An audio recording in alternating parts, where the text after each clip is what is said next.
Hi there, and thank you very much for joining us on this next session. And I'm really pleased to have a good friend. I think I can kind of call you a friend, Marvin. We've known each other for a bit of time. You were obviously with Mankiewicz at Imprint. So I'll introduce Marvin Jensen, who is Sales Director of Mankiewicz. Hi there to you, Marvin. Hi, pleasure. How are you doing? I'm good. Yeah, very good. And I'm really pleased about this because this is new for Futureprint guys to have Mankiewicz talking a little bit about their partnerships. And it's particularly interesting because of Mankiewicz's background, which you're going to explain a little bit more. That obviously coaching's background, but your team is very focused on inkjet, and you're going to explain all about the sort of the history of Mankiewicz, but also how it fits very much with industrial UV inks for inkjet printing. So Marvin, you're going to take over on the presentation bit. You're going to give us a little check. Yeah, fantastic. And I'd like to see, it's great to see you in your actual factory, which is really good. Yeah, thank you very much. Obviously, due to the circumstances, we had to adapt, and welcome to the future.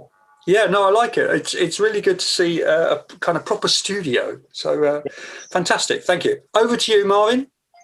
The benefits of partnerships for industrial print projects. Wonderful. And I put another title there, which is the equation 1 + 1 = 3. And today I want to explain to you why that equation actually is correct. I would like to start with explaining why Mankiewicz, as a coatings manufacturer, actually did start going into digital printing or into producing UV inks for digital printing. So for over 125 years now, we have developed coating concepts of the future. And so we are not only focused on today's challenges, but also for all the challenges that are yet to come in the future. And we think that individualization and customization is going to play a big role in the future of all our lives. And so inkjet technology is very interesting for us. And so why do we look into the future so much? The answer is very simple, because we want to make the world a better place. And the world is changing around us all the time, but sometimes we don't even notice these subtle changes. So there's a saying that I like very much. It says, it takes years to be successful overnight. So once you wake up and everything's exactly what you dreamed of, and it feels like it happened overnight, but actually there were incremental changes each and every day, small changes that accumulated over time. And change is a process, not a thing that just happens. So our goal is to work on these improvements every single day. And we believe that through new technology and new ways of doing things, that this has a great effect to all our lives, and a great effect on creating a better place for all of us. So we have the topic of energy consumption, we have the carbon footprint topic, dependence on fossil fuels or waste, toxic ingredients, and even the air quality.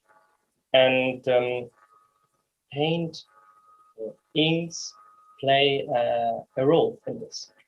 And but we have to look at it globally, from a global perspective. So of course we have to look at what's good for future generations, as well as we are also a family-owned business. So we are in the 3rd generation, soon to be in the 4th generation of ownership, and this obviously makes us also look into the future, what's going to be in the next generation of people. And so we're caring for the planet. But in another way, you can also look at this, that we are only one little part of it. So we can change a little bit, but we need help. in doing that. And basically, this is what we mean when we say coding concepts of the future. Yeah, as I said, we're only a little part of the puzzle, and that's why partnerships are so important, and that's why we engage in partnerships, because we can't do everything on our own. And this is especially true in industrial print projects, because for many people who are not very familiar and who are new to this technology, they see these kinds of projects a little bit like the puzzle that you see here. So there are different pieces that you have to put together. There's a machine, there's a media transport, there's a printhead, there's software, there's ink. But you just have to put them together, and let's be honest, it doesn't look that difficult, right? So, but once you dig deeper into these projects, and I bet many of the viewers can relate to that, once you dig deeper into this technology, you will find out that the reality actually looks a little bit more like that. So it is not a easy thing to do, but you have pieces of all kinds of shapes and colors, and you have thousands of them, and you don't know which way around is the best way. And yeah, once you start trying to solve this on your own, you get frustrated. You start maybe putting a few pieces together that fit very well, but you don't know how to connect these little chunks of pieces that you've already put together. So it either takes you a very, very long time to solve this puzzle, or you get frustrated and just give up and say, well, that's not for me, let someone else solve it, and I'll buy the picture in the end when it's complete. Or you go and get help from partners and from the experts. So that's why partnerships, especially in these kinds of projects, are very, very important. And it's, in our point of view, in our experience, it's best to start looking for the right partners even before starting the project itself. So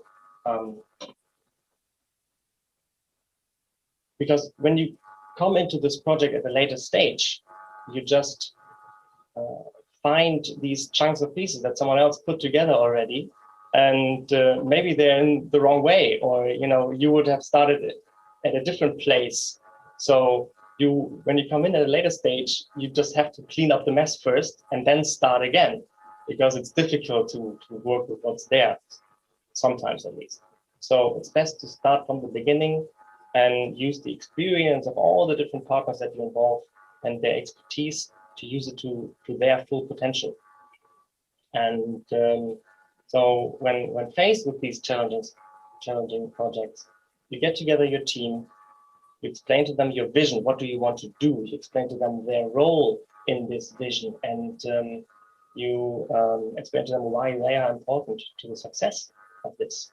And then they can plan and distribute their resources in the most efficient way. And this is kind of like when you're putting up a building in the construction site. So when you drive by, there's the new building going up. You always see there's this construction site, and it takes months and months and months, and you don't see any progress, because they make the foundation, they lay all the groundwork, and then you don't go by that place for 2 weeks, and suddenly there's 3 stories up already. So then it goes very, very fast in the end. So this groundwork that you have to do speeds up your processes in the end and will give you better and quicker and more reliable results. So in order to show you and give you some examples on what we've done in the recent past, I've brought 3 projects that I will just very briefly describe to you. The first one is about printing onto PET bottles. And yeah, as I explained before, obviously sustainability is a huge topic nowadays. And so when we had the idea on printing onto PET bottles, one of the first questions we got was, okay, but is this going to be recyclable once we print it onto it? And this actually is not really a question, but it's rather a demand. So if it's not recyclable, then we won't use it. That easy. So when we started with this project, there were many different challenges. We have to print at a certain speed. So the challenge for the machine part was huge, because you have to print these bottles up to 24,000 bottles an hour. And another part, of course, is the adhesion to the substrate. So you have to wrinkle the bottles, you have to be very flexible, they have to adhere, they have to be resistant to all kinds of chemistry and so on. But at the same time, it has to, at the end of the lifetime of the bottle, it has to be able to wash off very, very easily. So adhesion, not being scratched off from the bottle, but at the end of the lifetime, it has to go off very easy, so that you can recycle the bottle. So those are opposing requirements, actually. So, and of course, we have the topic of migration and harmful substances that could go into the media.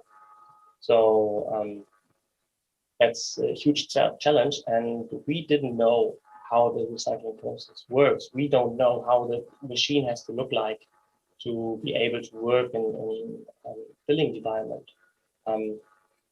So we had to partner up, and this is something we could not have done alone. But in the end, we found a solution to exactly fulfill these criteria. And another example is printing onto glass. We talked about this a few times now, but still, this is something very, very special. So adhesion on glass is very difficult to achieve with UV curing inks, especially inkjet inks, because of just how the substrate, how glass is made. And traditionally, you have some kind of alternative primer to get the adhesion, and then you print digitally onto the glass. But this obviously gives you less flexibility. So we wanted to go full digital, full flexibility, the full benefits of this technology. And together with a partner, with a machine partner, we said, well, we have this idea. We don't have the solution yet, but we have this idea. Do you want to work with us?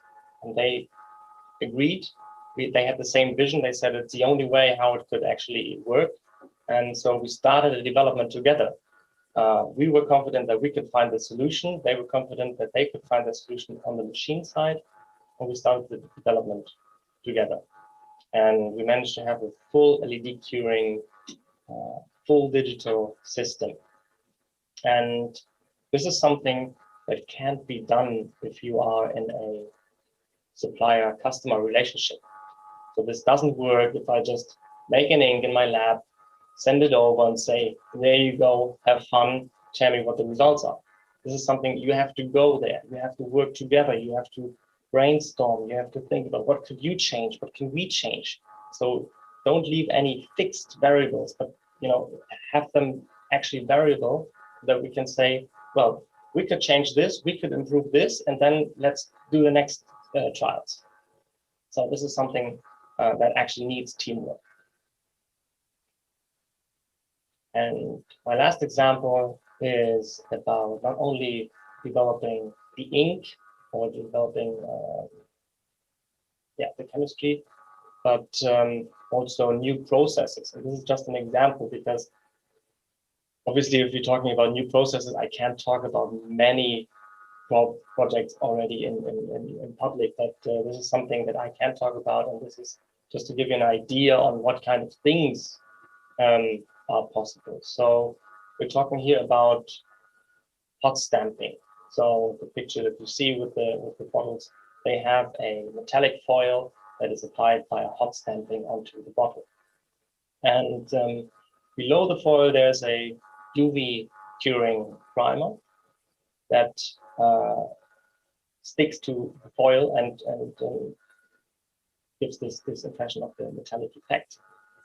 And this is done traditionally in screen printing or PET printing, but not with digital printing because of the challenges that you have adhering on glass. But not only adhering on glass, but also the process in between. So we had, in this case, had to work with 4 different partners and even the customers. So 5 parties that were involved there that needed to join this project. And we had the vision, okay, well, we can print onto glass, but we can't do the metallic effect. So what do we do? Let's figure out a way on how to do this also with the metallic foils. So we partnered up with machine manufacturer, with the company producing the process for the transfer of the foils and this hot stamping process, with the foil manufacturer, and us, the ink manufacturer, as well as the customer, who had to give us the requirements. What kind of requirements does he have? What quality does he accept? So in this way, we worked together, and in that case, it only took us 6 months to develop this from beginning of the project to we had a final product in the end for the customer. So these examples show you just with a little teaser on what can be achieved when we all work together, and it will give us better, faster, and more reliable results in the end. So really good, really good. Thank you. Thinking about starting a project, where to find us. Yeah, thank you. Marvin, excellent. Thank you very much for that. That's really enlightening for us, just to get an understanding of how your projects tend to work. I guess what I was thinking is, as you were talking there, is that Mankiewicz is an organisation, you know, as you said, 125 years, real specialists in coatings, you know, really understand the chemistry of delivering a liquid onto a substrate, really understand that chemistry. And in our world of industrial inkjet and those application potentials with digital print, that adhesion element, that element of getting the ink right that then sticks to the product, but giving you the flexibility of inkjet, the flexibility of digital is so crucial, isn't it? Yes. Again, we can do the ink work, but we need to know what for. We need to know what are the processes before, what are the processes after we print, what are the things that go on simultaneously. So yep. We need to have this information, and we can't just sit in our lab and figure out, well, this could be a good way to do this or that, and yep. Here's a product, there you go. Yeah. It doesn't work. Input from partners to have a successful process. Yeah, Marvin, why do you think? You know, I guess I had a customer that I was talking to yesterday, and a similar ink producer talking about similar challenges. Why do you think someone, an integrator, would come to you and talk to you, Mankiewicz, in Hamburg, about these issues rather than go to another company in another location that produces inks, for example? We have benefit that we're not ink manufacturer for a very long time. Right. So we are not the traditional ink manufacturer that has been there for 125 years. Well, we have been here for 125 years, but we've been here producing solutions for our customers where there were problems. We're yep. not going somewhere and saying, well, you have this solution, well, we can do it cheaper. Yeah. We can do it better. Yeah, or forcing them to accept the solution that you have. You would go back to the drawing board and think about the project, think about the challenge, and then work out. Exactly. We go to our customer and say, well, where's your bottleneck? Yeah, right. Let's have a look at the whole process, not only coating, not only printing, not only this, but let's have a look at how can we, with our portfolio of solutions, how can we help there? You need to, improve this or that. Let's see how we can find a way to improve this to unlock other potentials in other ways. Yeah, right. Get it. Just out of curiosity, obviously you mentioned 3 different kind of projects there. Where do you see the projects of the future coming? What do you sense is coming around the corner? It's very difficult to say. I think still, I mean, we've been talking about industrial inkjet for quite some time now, but I think it's still in the very early days. So Yeah. We're still in the phase of building the foundations. Yeah, developing, I guess, developing the potential use. Exactly. So I think with technology improving and especially customers learning how to utilize this technology, this will unlock lots of potential that we don't even think about today. Yeah. Because once our customers understand they cannot only do what they're doing today with inkjet in a different way or cheaper way or faster way, but they can do different things that couldn't have been done before. Yeah. Once this change in the mindset happen, I think then we will really unlock new potentials that we have no idea of where this is going. Yeah. Good point.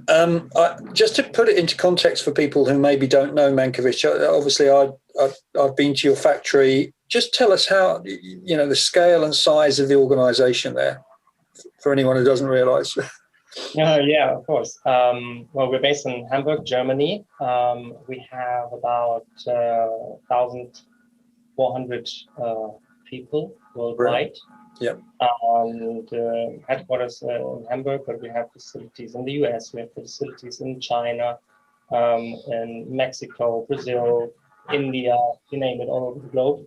And obviously Europe, and we have location in every country. So we have And your kind of, and Mankiewicz as an organisation, I know, is in things like aviation, automotive. So it's coatings for some of those traditional industrial markets. Yes. And, that just kind of gives you the pedigree, I guess, to be able to really exploit the opportunities that exist in the industrial inkjet markets. Yeah, and we have the benefit that we can transfer the know-how we have from all these different markets, because we are very diverse, as you said, aviation, automotive, industry, general industry, which is from wind turbines to boats to medical devices. So all of these different industries that we are active in and that we have knowledge about, we can transfer this know-how to the world of inkjet and say, and this is why we started. Well, we know this from our customers all over the world. We do have a primer and we have a top coat.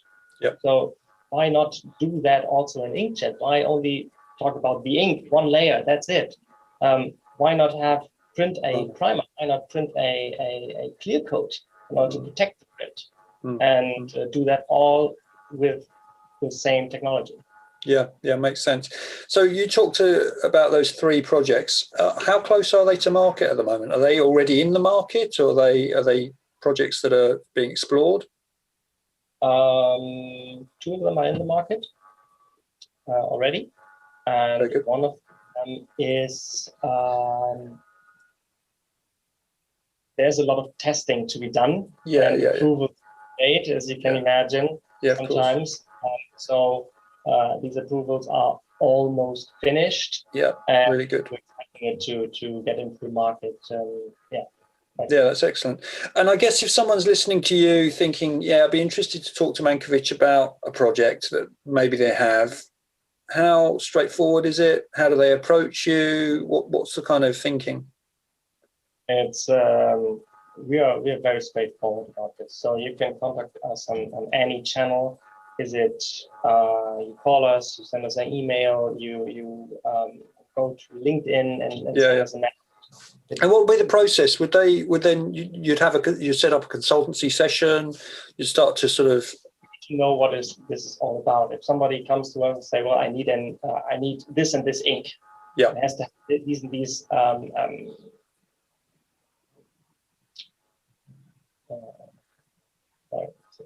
No, so, don't worry, Marvin. I always absolutely am amazed that how good your English is, considering you're German, and therefore this isn't your first language. So thank you for taking the time to talk to us in English. Go on, you say. If somebody says and knows exactly what they want. Yeah. This is difficult for us because we need to understand everything. We need to have the whole picture in order to be able to help with our expertise, because we might know something. Yeah. The customers don't. Yeah. So what you're basically saying there is it's easier if they don't tell you. Yeah. It's easier if they don't tell you what the final option is, if they're coming to you quite open-minded, because you actually then, I guess, add value, don't you? Because you can help them on that path. As I said, we're not only a supplier, we're a partner. Yeah, sure. That makes complete sense. That way we have to understand what's the goal. As I said, we have to know what's the vision, what's the goal, what's our part, and when is our part coming, who else is involved. Then we can really find the right solution. And maybe the customer is right with the idea he had in mind, but sometimes together we find a even better way. Yeah, I think that's right. That makes sense. So you very much feel that you're part of the process, you're hand-holding them through it, and that you've got lots of value for them, because actually you might see things in a different way, you're experiencing these kind of segments, and you've got that we've worked with before where we know, hey, they could help you as well. So we use this network as well. So that's why it's very, very important that you're doing the job that you are doing and building this network. Yeah, no, that's really good. Marvin, thank you very much. Was there anything, as we wrap up this session, any final comment you wanted to make, just to add? I can only say thank you very much, and we love being part of the FM Future family. It's a pleasure to get to know all these great people who believe in this common vision that the industrial inkjet is going to be a huge success in the future. Yeah, I think that's right. Marvin, thank you very much. As I said, absolute pleasure to see you again, and if people want to contact you, the normal routes, LinkedIn, email, we can make it available for any of our delegates that are interested in having a conversation with Marvin about partnerships. Marvin, thank you very much.